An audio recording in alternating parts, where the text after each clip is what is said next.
Hey everybody, thank you so much for tuning in. Today's video is a Dollar Tree DIY Mother's Day gift idea video, and this is the planter edition because I've noticed that every year for Mother's Day, a lot of stores just hike up the prices on planters right around Mother's Day just because they put a bow on it or they make it super cutesy. So today I wanted to revamp some of my most popular DIYs and turn them into super cute Mother's Day planters. And don't you worry, that tub that I made, I found another way to get the faucet that doesn't require you to cut down PVC pipe.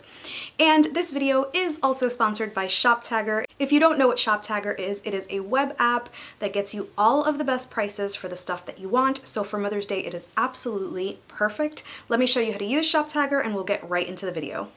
On Google Chrome, you're going to want to go on shoptagger.com, and right here there should be a button that says Get Button. I already have it and it should look like this. And on ShopTagger, there are so many stores that you can shop directly on the website, but if you don't want to do that and you happen to be on your favorite website looking for Mother's Day gifts, that's fine. Just click on your item, and once you click on it, this little thing will come up. Once that pops up, you can select when you want to be notified, and I always just pick whenever the price changes, and then I add it to any of the lists that I've created. Since I don't have a Mother's Day list, I'm creating one right here, which is pretty cool. Other than that, you can actually create it from the ShopTagger website, so once it's saved, it is on the ShopTagger website. To create a new list, just click on New, write down the name, you can add a description, and save, and you are done. They also have a brand new feature that allows you to see similar items to what you chose. So don't forget to look in my description for the link to download ShopTagger. Anyway, I really hope that you enjoy this video and stick around by subscribing to this channel. Once you hit that subscribe button, we instantly become best friends. Did we just become best friends? Yep! And click on that notification bell if you want to be notified when I post. Make sure that the bell has those little parentheses around it, that it's getting a little hug, and let's go ahead and get started. For the first one, I wanted to start with these tea time toys from Dollar Tree. This little pot is so cute. It's small, but it's large enough to fit a little succulent. I saw something similar at Home Depot, so I wanted to mimic it, so I'm going to spray paint it using Rust-Oleum silver spray paint. I didn't realize this was a flat spray paint when I bought it, but I actually really like the finish. But of course, you can spray paint yours pink or teal, whatever color you want. I personally wanted to mimic the one at Home Depot since it was so expensive, so this is why I chose this color. So I took my time spray painting it in layers because I knew that this paint would drip since it's such a thick spray paint, but I didn't really do the inside since I was going to have a live plant in here. So once I was done spray painting, I made sure that I let it dry really, really well. This is what my pot looks like, and I think it looks pretty amazing. Now you can use one of these little succulents from Dollar Tree, and I think that this looks pretty cute with a nice little note for mom, but I got these teeny tiny succulents. There is some soil already at the bottom of this, and I just squeezed it in, being as careful as possible, and I had this cute little planter for under $3. My next planter is even easier, but I actually wanted to do this because I was outraged at how expensive these galvanized tins were for Mother's Day at stores like Lowe's or Home Depot. So I took some acetone. This is 100% acetone, which I found at Dollar Tree, and I am going to remove the letters. This tin is also from Dollar Tree. Make sure that you are using a clean rag. This is actually a dry wipey. It's a little bit stronger than a paper towel, and you are going to have to put some force to this, but it will all come off cleanly. And this does have lettering on both sides, so make sure that you remove both sides so that if you remove the ribbon, it is a nice clean surface. Now originally I was going to use my Cricut to add some vinyl on there that said a mother's love can grow anything, but to be honest with you, I didn't want to do something that most of my subscribers couldn't do since not everyone has a Cricut, so I just grabbed some really pretty ribbon that I had, and I believe I bought this at Michael's. I cut it down and then I hot glued it in place, making sure that it was really, really tight.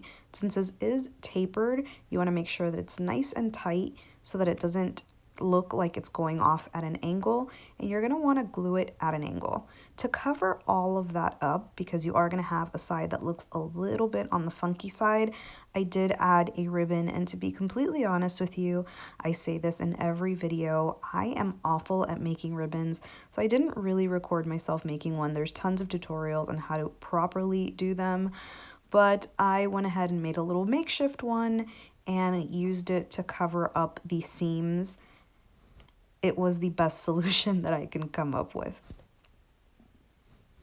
Once the ribbon was hot glued, I started adding real plants that I purchased at Home Depot, and these were all $3, $2, and then I added some faux succulents as well from Dollar Tree.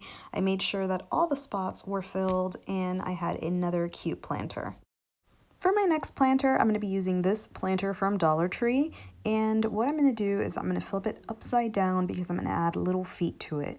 Now in my original tutorial, I of course used the chess game and I used these little pieces, but now I wanted to use something larger, so I decided to use these. So I did end up using 2 chess games. I arranged them where I wanted, and with some E6000, I made sure to place them.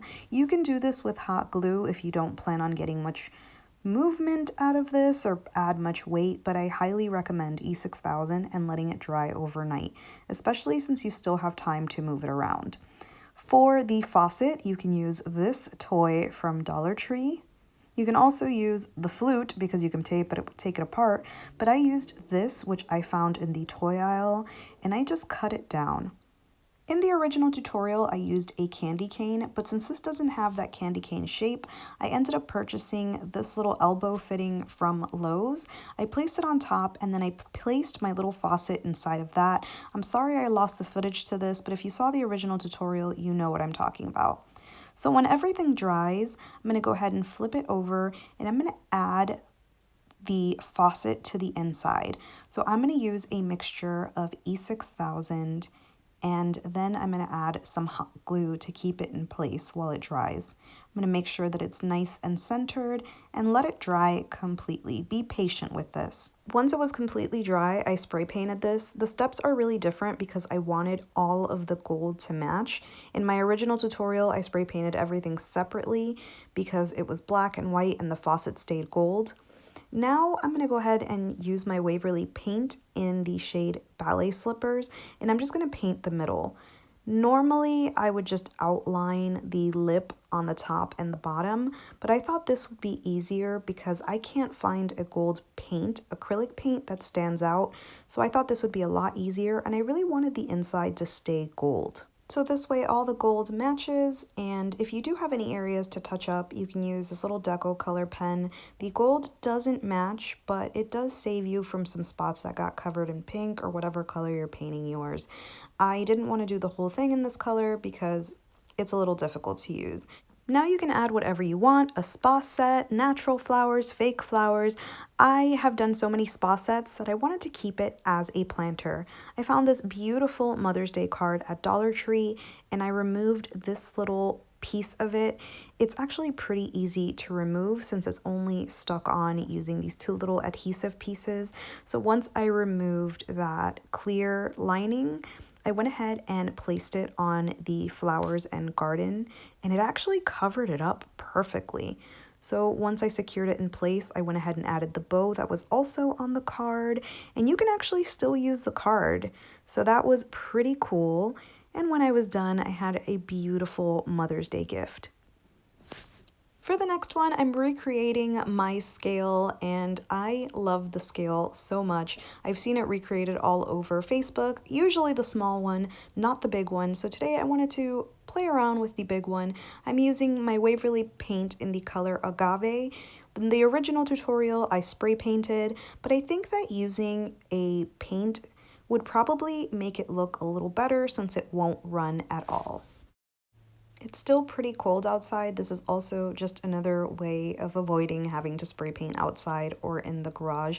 And I just really loved this color. I love that it's chalk paint. I honestly was considering making this into a rusted scale like I did the hanging scale, but I think I liked it nice and clean once everything was covered. So now I'm going to use the same thing as I did in the original tutorial, which is my little table, and I was considering painting it, but for some reason I really liked how it looked with natural wood. I added hot glue to put it up top, just in case I decided to paint the legs. But if not, then E6000 is the way to go. And then I used this dog bowl. The only reason I used the bowl is because I knew I would be using this as a planter, and using a picture frame wouldn't really look that great. So I removed all of the stickers and added hot glue as well.